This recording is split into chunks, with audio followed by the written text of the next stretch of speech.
We're good? Okay. All right, we're going to call the meeting to order. It's 9:02 this morning.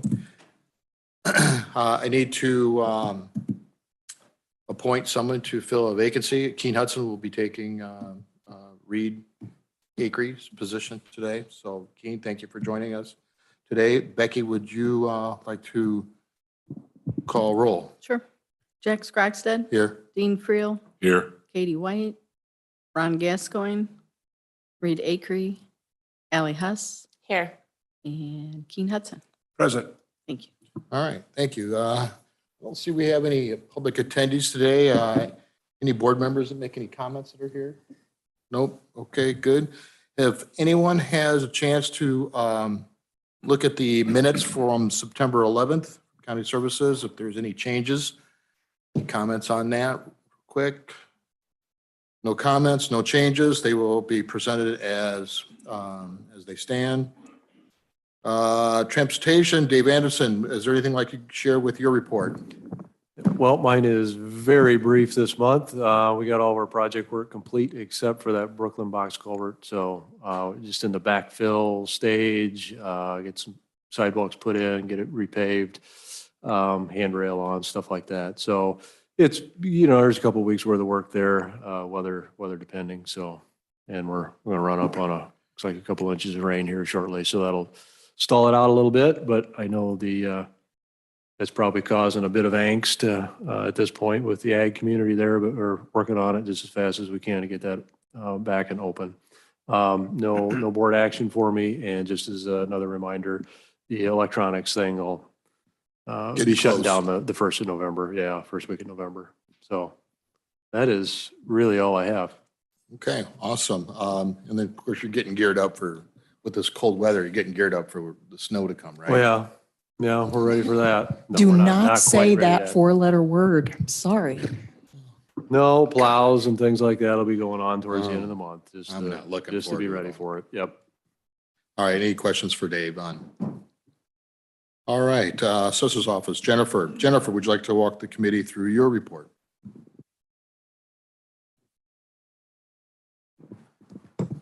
Good morning. I was having trouble getting the microphone to stay on there for a moment. Just a short report.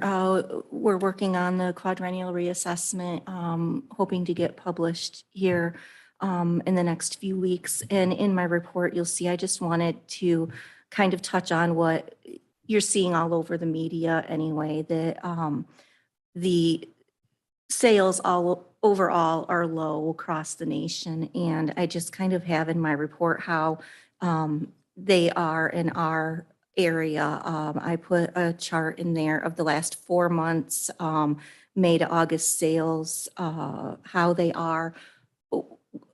were this year versus last year. A sales comparison chart to show you that there's been a 20% decrease each month in sales compared to this time last year. And overall 2023 sales is down 27% from this time last year. So all that's just to kind of point out how the sales are down, mortgage rates are up, and that affects the overall sales prices of properties. And people don't quite understand how that works. They say they're paying more than their houses are worth. Well, in effect, that eventually does affect what their houses are worth. If they're paying that is going to make their homes worth that. So we're statutorily required to assess homes at 33 1/3% of the fair market value. So those sales prices make it the market value. So now these inflated sale prices are the new market value of the homes. So I just wanted, to kind of point out where we're at with these increased sales, and that our assessments are looking at an increase when we do publish in the coming weeks here. So our office is continually quality checking our assessment changes, reviewing our changes made by the township assessors, and running our valuation sheets and starting to get the files ready to publish and print notices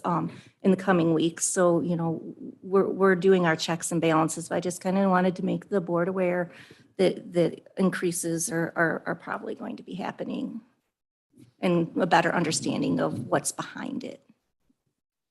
Are there any questions? I just never realized that because house prices have gone up in the area, your value of your house, and that's all of a sudden your taxes of your house also go up as well as Right. basically. Right, because it's based on the market value. And even though the number of sales, the available, and that's kind of what it comes down to, the available number of homes is low because people got those homes at those low interest rates, but now they're not wanting to sell because the interest rates are high. And so there's actual bidding wars going on and people are paying more than the listed values. Well, that thereby makes that the new market value. So it increases the assessed value eventually. All right. Any questions for, I got a couple, just for my own information and knowledge. Sure. So does this affect farm ground also, all real estate? So farm land is not assessed at the market value. It's assessed at the productivity index. So it's not affected by this. It's assessed completely different. Okay. My other question is, next year, 2 years from now, you do this every year, I assume? So we do our quadrennial reassessment for our certain townships each year. Okay. So we don't do the entire county each year. Okay. But then there is an equalization factor that we have to look at overall for the entire county where these sales are fluctuating. And so that's where these equalization factors, when the sales are really up like this, we have to put these factors on for the entire county each year. Back when the market was down, there was no equalization factors, there was negative factors. But when the sales are up like this, that's where the factors are higher than what the standard factors had been. So in the future, if the market's down, then it would reflect back down, basically? Correct. Okay, thank you. all right. Any other questions for Jennifer? These numbers here in the decrease with the 27%, these are measured in quantity of sales, not percentage of prices. Right, and that's what the focus of this is to show that the number of sales are low, So transactions. right, the sales Okay. trend, the mortgage demand is hit a 27-year low. The number of sales are low, and that is making people pay more for their homes. So even though the number of sales are low, the prices are inflated because of that. People are having bidding wars. Because there's no, Right, No it's the property supply, out there. the supply and demand, Right, basically. so it's kind of a seller's market rather than a buyer's market. Exactly, exactly. And these are things I'm sure you've all heard in the news, but I just kind of wanted to show you real numbers of how it's affecting our county. Anything else? All right, thank you, Jennifer. Sammy, would you like to walk through the committee with your report? Yes, thank you, Jack. Good morning, everyone. For the GIS department, I've been working on the following items: quality checking the City of Dixon storm sewer map layers and publishing them as a web services accessible by the users of the water department web map. Updating Flex map responder zones and address points to the most recent information provided by the 911 center. Processing the property splits and combinations, and maintaining the genealogy for each parcel with the parcel administrator software. Maintaining and updating land use, zoning, and other GIS layers to preserve consistency.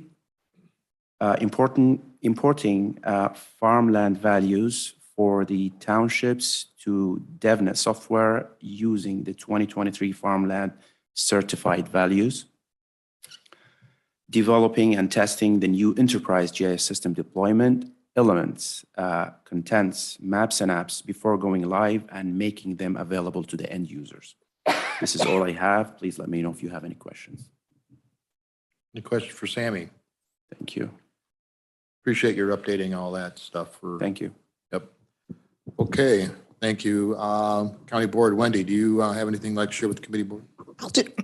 Excuse me, I'll just give this committee a couple of highlights of things that we'll be working on throughout this week and then that will move forward to full board next week. So as you know, the Finance Committee's been working hard on the budget. They had their final budget wrap-up meeting approximately 2 weeks ago. Treasurer Paul Rudolphi is now working on the ordinance document in which that final budget draft will be presented to you at the full board meeting. It'll actually be presented for any of you that might want to attend to the Finance Committee on Thursday morning at 9 a.m. Along with that is the levy request. Kind of a timely conversation following Jennifer's information on the assessments. But the levy request is the request for funding of the county from property tax. So we'll be presenting the recommended levy request to the Finance Committee again at 9 a.m. on Thursday, and that'll move forward to the full board. This month, both the budget and levy will just be laid over. Statutorily, we're required to lay that over for a month before you can vote on it. So you all will have some time to review the budget and the levy request and to ask any questions. I would welcome any questions on either the budget or the levy, and I know Paul Rudolphi would be, if he were here, would say the same thing. The only other item that I would highlight here that's not on your agenda is I mentioned at the last board meeting that we did receive the Strong Communities Program grant to continue our focus on abandoned properties. So there is some logistical documents that need to be taken care of in order to qualify for that grant. So on your agenda, full board agenda this month will be a resolution for the county to approve our participation in that. Just a reminder, the grant was for $154,000. It was a collaboration with the county taking the lead with the city of Dixon, and also the village of Franklin Grove had a couple of properties that they were interested in involving in the program. We requested over $500,000 out of the program, and we received $154,000. So the number of properties that we had hoped to mitigate is obviously reduced. We'll be working with city officials in Franklin Grove to kind of determine where we go from here. So more to follow on that. Jack, that's all I've got. All right, thank you. Any other questions for Wendy?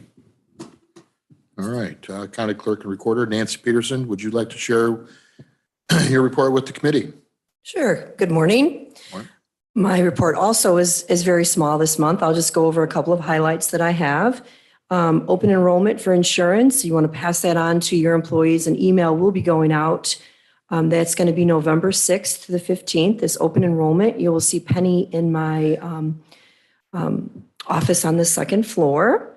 Also, there were several emails that went out to, we're trying to clean up files that we have on people's insurance. So if you have any questions, please reach out to myself or to Penny. And then I just wanted to give you an update. Unfortunately, the one wall in the election department does have some form of moisture that's come back. And I just have to give a shout out to Jeff and them that they're on that, looking at that. But it's very unfortunate that the office was beautifully painted and now the paint's fallen off again. So we're working on that. And that's all I have. Old Any buildings. questions? Old buildings. Old buildings, right? Okay, any questions for Nancy? All right, thank you, Nancy. Paul Gorski, IT Department. Paul, would you like to share the committee with your report? Well, I'd just like to let Nancy know and Jeff know if you need any assistance in relocating again, let me know and I'll help move you then, okay? Okay, I know, it's not a good time. That's just making sure. We have some new courts, card reader installations going in progress now. One for a storage area for the state's attorney's office, one for the circuit clerk, a couple for IT, and the brunt of that, most of the other work is for the health department. And related to that, I'd like to remind the board, due to the cleanup that was done in the old jail, there is no longer an internet or a network connection to the old jail, and you would need that to keep the card readers there current with and programmable, and for our phone system, and for any networking to be integrated with our larger network. And not knowing what the plans were for the jail, I didn't request any funds for capital going forward, and I would hope that somebody would just keep that on their to-do list going forward. So cybersecurity training, which is now mandated by the state of Illinois for all of our employees, is ongoing. We're at a point where my initial period of 3 to 4 weeks is ended, and now I'm going back and asking people that haven't taken the training to take the training to meet the state requirements. And IT is supporting the state's attorney's office and the public defender office in their relatively smooth transition to their new case management system. And right now, this week, I think I'm pretty much done with it. IT is reconfiguring the Wi-Fi system in new courts to make it a little bit more faster and more secure. And I say it should be done by the end of the month, but I'm hoping that I can wrap it up end of this week, beginning of next. And Jonathan Henriksen on my team worked with our full court enterprise vendor this weekend to apply some state required electronic filing integration updates. And as far as I know, that's all working as of this morning. And I want to congratulate staff member, IT member Justin Carr on reaching his 6-month anniversary with the county. He's proved to be valuable and a dependable employee. So really appreciate having both Jonathan and Justin on my team. And if you have any other questions for me, let me know. What I do want to I want to thank Jeff and his team for helping us move some recyclables out to Highway earlier this month. So thank you. All right. All right, Paul, the only question I have is the cybersecurity training. Does that go out, you said to the employees, does the law specifically say county board members as well, even though we're not? The law is vague. Maybe I'll refer it to Charlie or somebody on his team for an interpretation. It just says those in the county. I mean, like Right. it doesn't say elected officials. It makes it sound like, staff, but it's probably along the same line as the sexual harassment training, which is there an interpretation on that? Is that applied to elected officials and employees? I think we've done as a best practice that the county board members would be doing it too because of the role that they're in as supervisory position. Okay. So, and in terms of your integration, the board members' integration with electronic devices, especially since you use it for, your meetings, I would recommend that all the board members complete the cybersecurity. I just want to training make sure too. that everyone has gotten that. If they haven't, that's what I'm going to go review, end of this week, beginning of next, review it, and then send out reminder notices to people and work with them on that. All right. We've got a new board member, which I forgot to introduce. Allie Huss is new to our committee. So Allie, make sure she gets that to reach out to. So thank you for Allie. Okay. Any other questions for Paul? Yes, I have one. Paul, do you have an estimated cost if they would have to, run a fiber to the old LEs? Well, we have to run the fiber, plus we pulled the critical networking equipment out of there. So we're looking probably, not knowing how many workstations or phones or whatever you're having over there, just to get a new network switch and the fiber over there, probably around $5,000 to $6,000 minimum. But then if you have, I don't know how many phones you put on placing there. Each phone is about $235. And then we'll just have to run, the appropriate networking to the location, because I don't know how it's being mapped out. I've been here, or will be here, 3 years in February, and I think I've seen maybe 4 or 5 different versions of the plan for the building. So I'm not quite sure where we're at on it. So, Well, just being in that building for many years, there was a fiber network going through that that one closet. Was that coming from the 911 center? Well, that disabled? there's fiber going through it, going from 911 to Dixon. Now that's going around. Okay. And then there was a run coming from New Courts into it, and we had to pull that out because of the abatement process. Plus, it was old and wouldn't necessarily support the phones and the upgrades going forward. Running the fiber isn't necessarily the hard part because we left a pull through in the tubes going through. Right. It'll be putting in the new network switch and whatever other workstation or phone build outs that we have there. So. And the reason I bring it up kind of early on in my report is that there are card readers there that operate the doors. Now, anybody that had a card already programmed prior to the separation with the New Courts building can still get in, but they can't program any new cards for that location until they connect it back up with our new card reader system in New Courts. Okay. All right. Any other questions? All right. Thank you, Paul. Greg Gates, Lots, would you like to share the report with the committee and walk us through the procurement policies and procedures, items you have on the agenda? Okay, thank you, Jack. Several updates since our last meeting. I believe shortly after the last meeting, we actually received word from the state, specifically from the Illinois Department of Transportation, their state planning and research division, that we had been awarded an amount of $243,594 to complete a 2-year study that will actually look more generically at the transportation needs for Lee and Ogle counties, not necessarily public transportation. I think it's going to actually provide us with some interesting insights, yes, to public transportation, but I think it will also help augment some additional studies on housing as well as other needs for residents in the 2-county area. We are going to be partnering with the NIU Center on Governmental Studies to complete that study.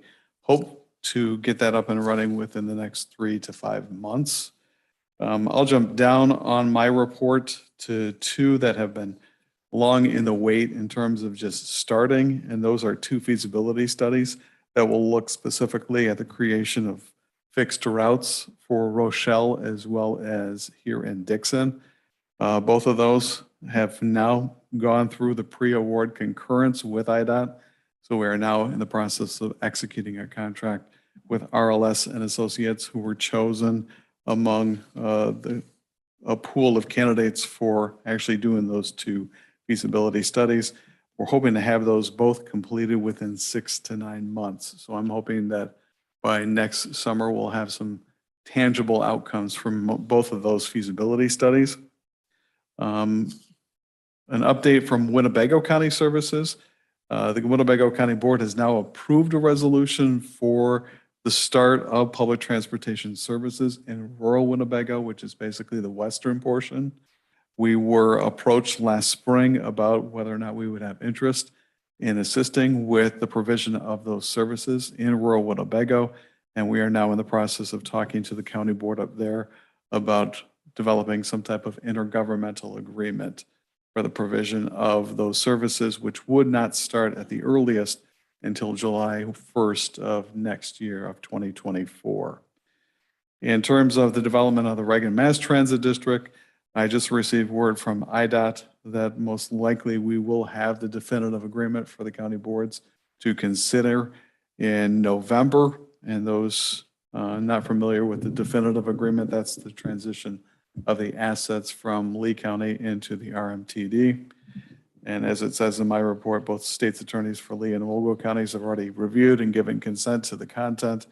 And both the Lee County Board as well as the Ogle County Board will have to approve that, as will IDOT have to sign off on it before completely enacted. And Jack, the other piece that I had brought up, but before I get to that, the ride data for the first quarter, July 1 through September 30, shows that we're on track to do 90,000 rides, which would be about a 7,000 ride uptick from FY23 if those trends continue. For the first quarter, we had 22,545 rides provided in the 2-county region. And then on the agenda was my request for the amendment to our procurement policy for Lee Ogle Transportation. Last November, we had a site review with IDOT, at which point they recommended several improvements to that policy, which has been modeled after Lee County's procurement policy, except where it's more restrictive in terms of IDOT requirements. So a summary of the changes to the procurement policy are as follows. The addition of debarment and suspension language added to the policy to ensure compliance with FTA requirements for vendor contracting purposes. An adjustment of existing language increasing FTA purchasing thresholds for micro purchases were increased from 3,000 to 10,000 per FTA purchasing policy. And also Buy America requirements increased from 100,000 to 150,000 per FTA purchasing policy. Okay. That is all I have, unless there's questions. Any questions? One quick question. I know Winnebago's on the future radar possibly. Do you envision putting in another facility more than what you have now? A great question until we actually get it up and running. We've talked with Rockford Mass Transit District about possibly partnering in several different veins, one of which could be actually some type of storage for buses up there. It's in the early, really formative stages until we get a better footing on the ground up there with the startup services. How to respond to that, we won't have any physical Thank you. additional location up there. Jack? Go ahead.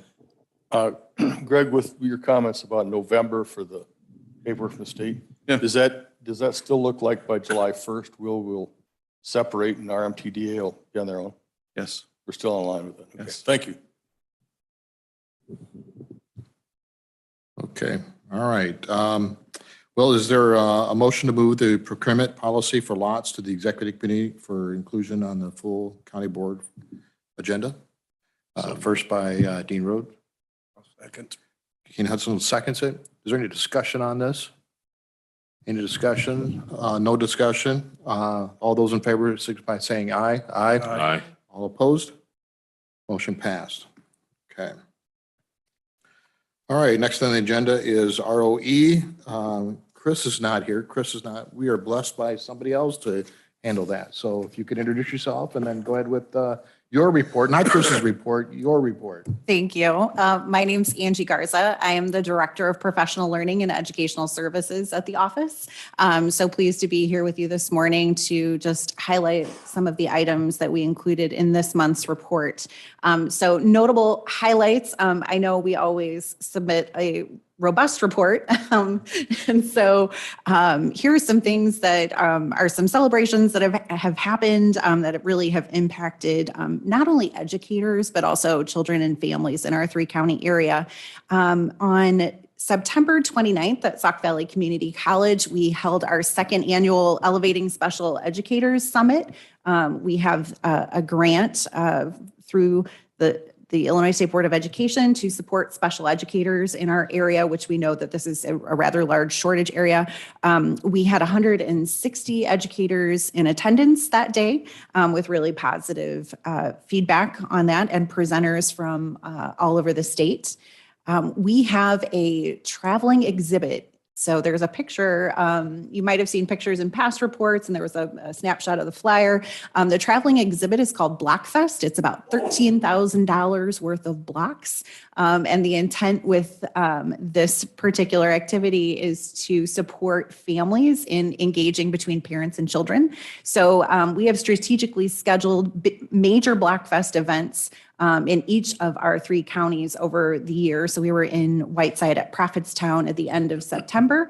In future reports, you'll see where else that exhibit is headed. We also have that available for checkout for community members, schools, and other agencies. We have 71 families currently enrolled in our Nexus program. Nexus is a family case management program. And so we have schools in all 3 counties that are participating in this. Families are referred and then they are assigned a family case manager who then walk alongside those families to help stabilize the home environment so that we are getting kids to school and they are well regulated, assisting with things like employment and benefit applications, housing. We've even gotten some families some beds. So it's a really impactful service. We have 137 students currently referred for truancy through our student attendance program. A handful of those are carryovers, but we do see student attendance as a major concern in our 3 county areas. And it's not just our 3 counties. This is really happening statewide as well as nationally, a trend coming out of COVID. So we are working to support those students with re-engaging with school. Our IRIS platform, it's our integrated referral system, currently has 99 partner organizations, ranging from Sinisippi Centers to Florissa to other community agencies. The platform facilitates warm handoffs and closed referral loops. And so far to date, we've had over 2,037 completed referrals through that program.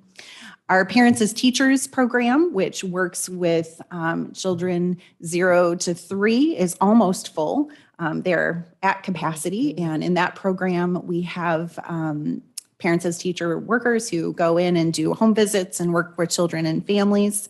We have 60 students enrolled in our Center for Change program in some of our programming options.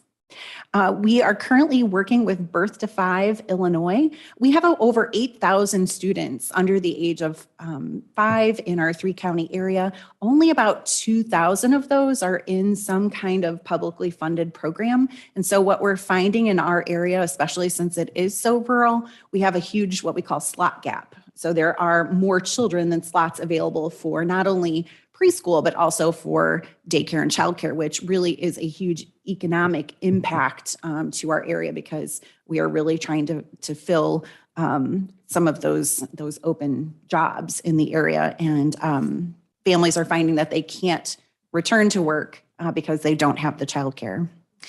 So we are partnering with the Birth to 5 Illinois to address that.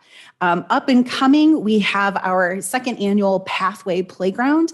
Some of you might remember that last year we welcomed over 1,200 8th graders to Sauk Valley Community College. We're going to be doing that again. That is a hands-on career exploration endeavor. So students will be able to do testing on chemicals to, last year they really enjoyed being handcuffed.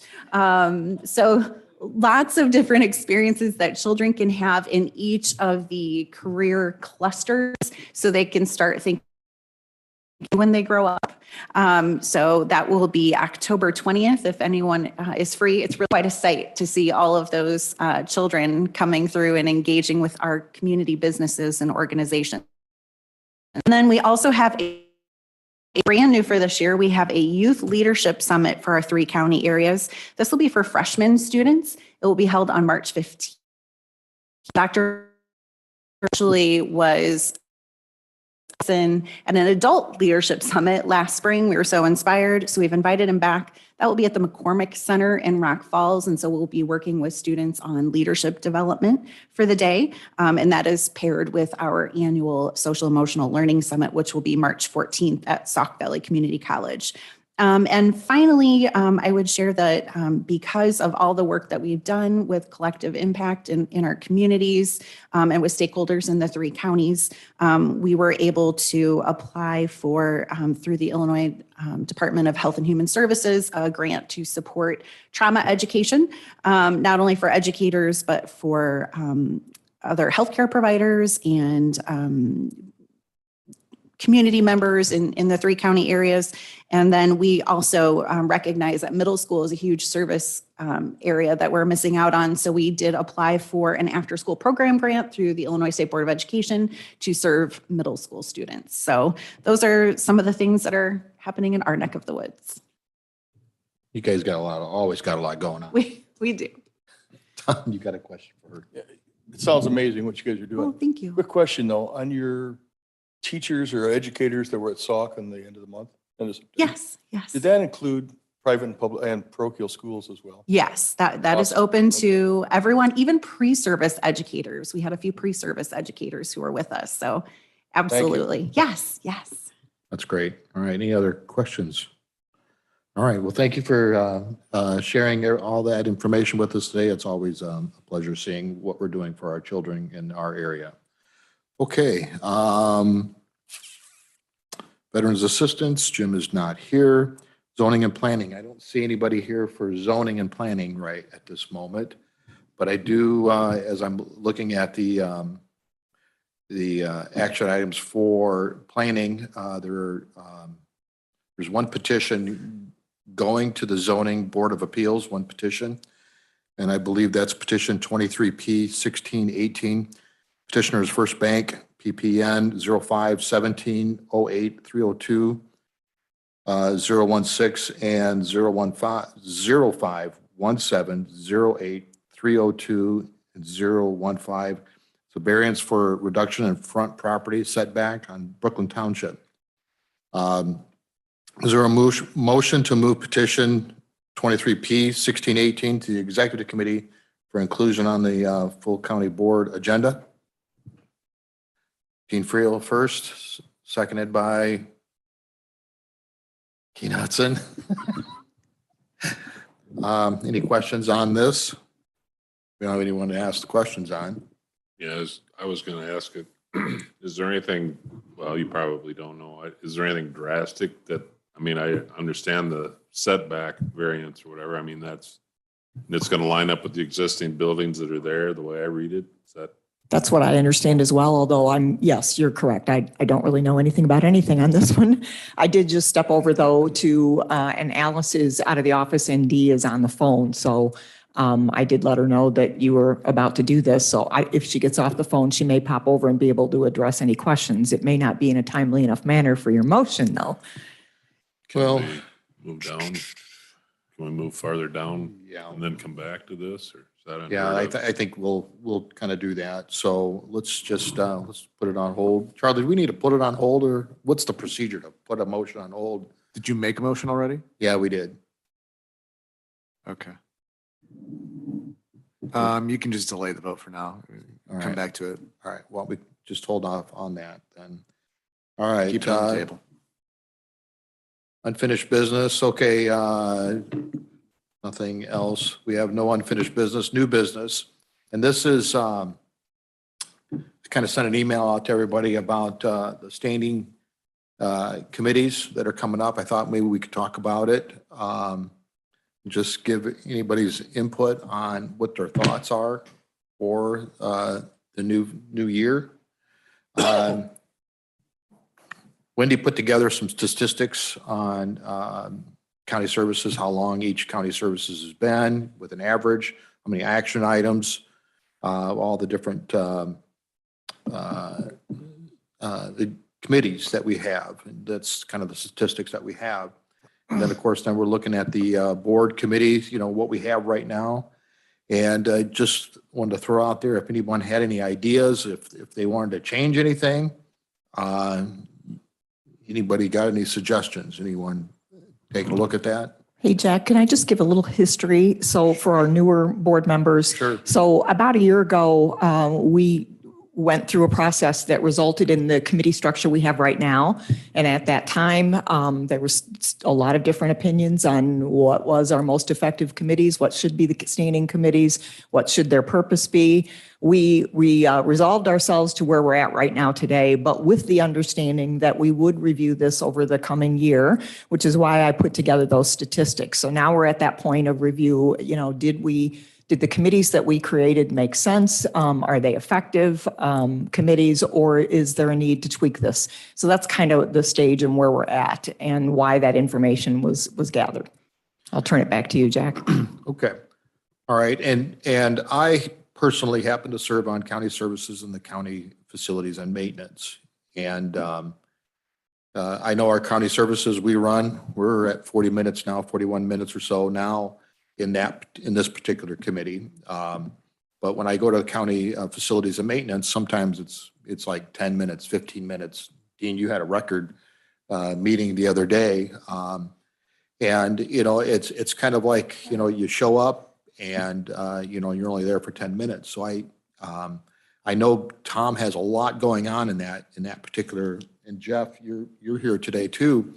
I know there's a lot going on, but there's a lot of behind the scenes going on with that particular committee. I didn't know if we could maybe move that particular into one of the, whether it be county services, and then maybe just have an ad hoc or, type of committee to work on the details of that, to kind of sit back and have an ad hoc, or what's the other term we have? other than We're using the term focus group right now. focus group or something like that. I know we have a focus group for zoning and planning, and moving forward, I want to continue with that because I'm also part of that.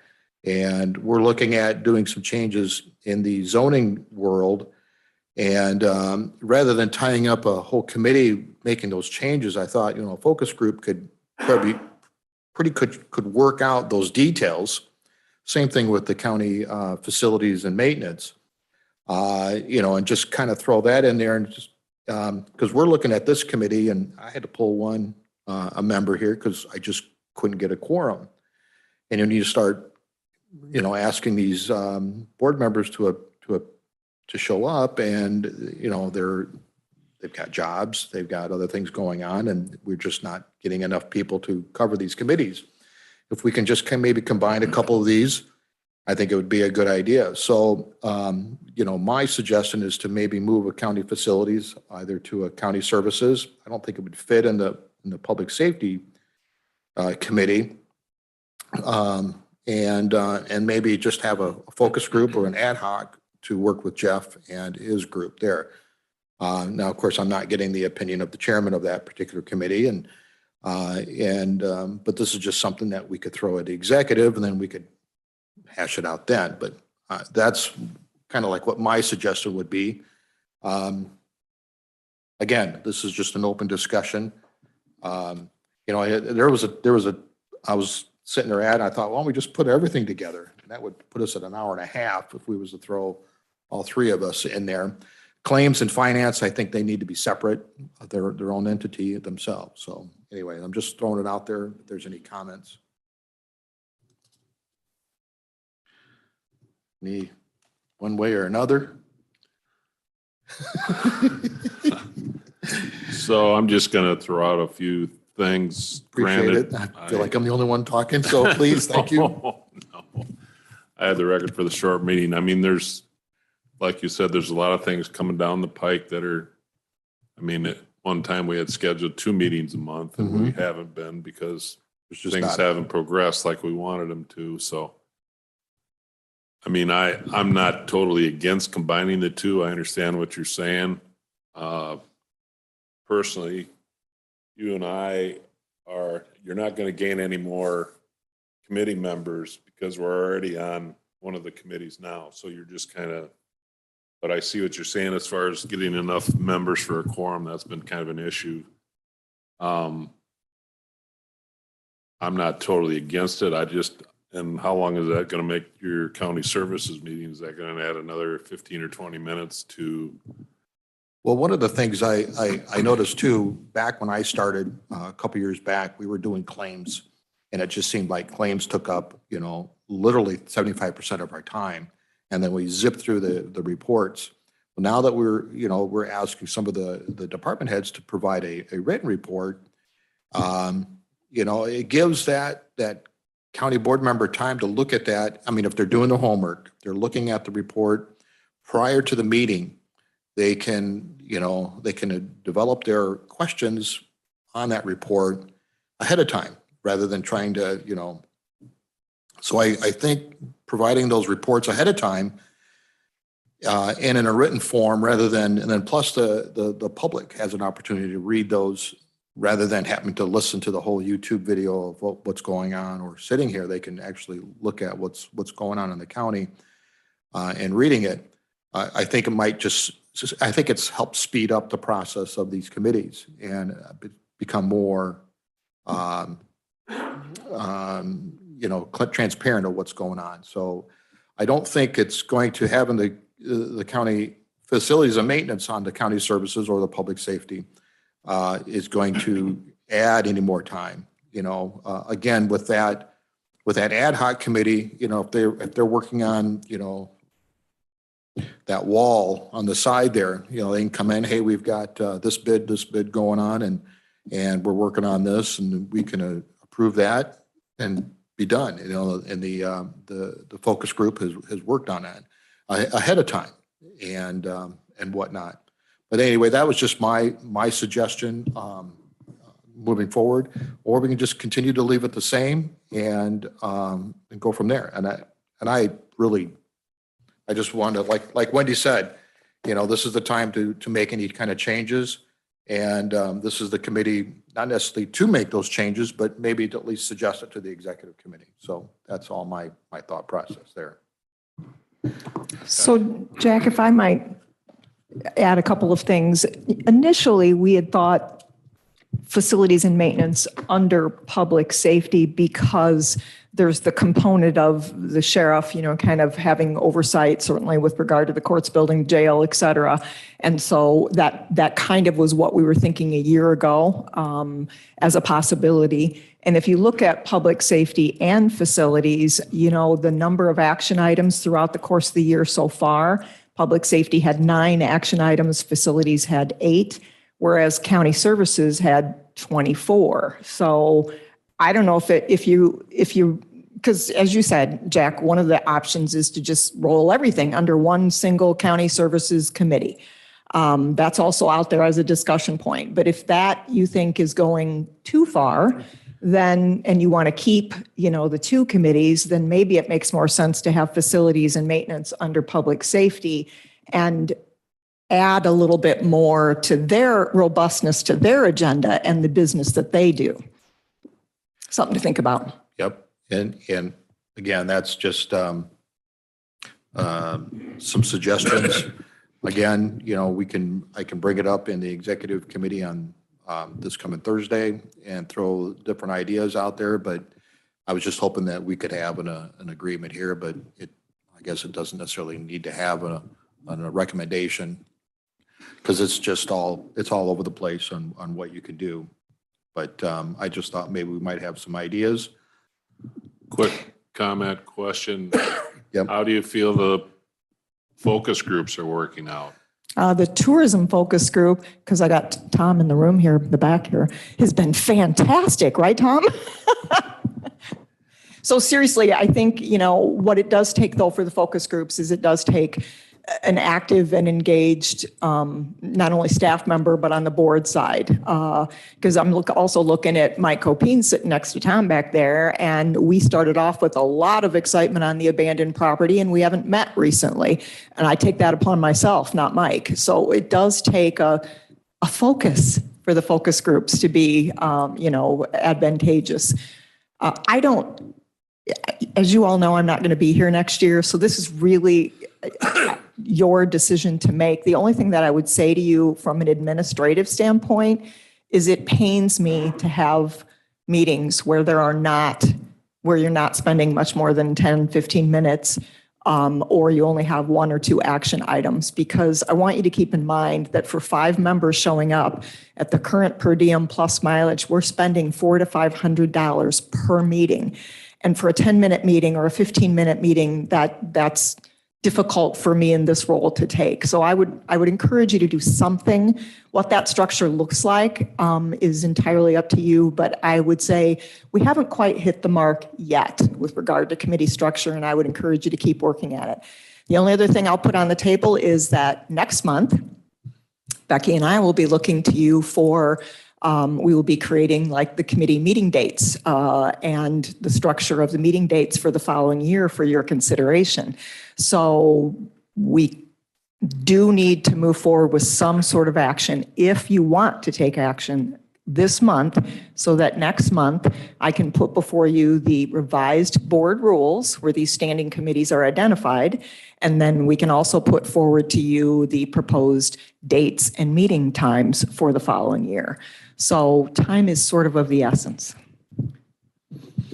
I would say as a committee, I've got no problem with, I mean, we need to push this on to, like you say, the executive for discussion. I mean, we're just one group here where Sure. you're taking a broad spectrum of I- everyone. I mean, I've got no problem with, I mean, looking at it or Right. Yeah. I see the- where you're coming from as far as combining them. Right.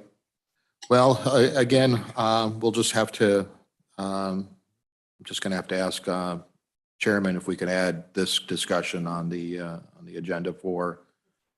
We added it. It is, okay, Yeah, great. we added it. Because that way we can, because we'll have, obviously, the chairman of everyone there to find out, get their 2 cents and with that, and then we'll go from there. So, and, okay. All right, so we're just going to leave this as a, put it on the executive committee. And so let's go back to that vote that we passed on and nobody else has showed up to answer our questions. Well, on that, bringing back to that motion that we put on hold. Well, I think if we pass it on, we can ask the questions in executive as well, whether or not to continue this on. If that's just my thoughts, because we're going to put it on the executive for inclusion. So Right. hopefully we'll get some of our answers, what this is. Okay. Do you plan on being it? No, I'm talking to you. Oh, You plan on being at the as far as executive? I know, yes. But yeah, I mean, I've got no problem. I mean, from what Yeah, I read in the report, I mean, Jack, It's if it lined makes up you the feel any other better, you buildings. can't legally stop it going to the ZBA for I- petition. So it's really just a formality that you're doing right Right. now. okay. Well, thank you, Charlie. I was kind of looking for that from you earlier. But, but yes, thank you for that. It's a formality. All right. All right. So any more discussion on this? All right. No more discussion. All those in favor of moving it to the county board for inclusion on the full county board, say aye. I All opposed? Okay. All right.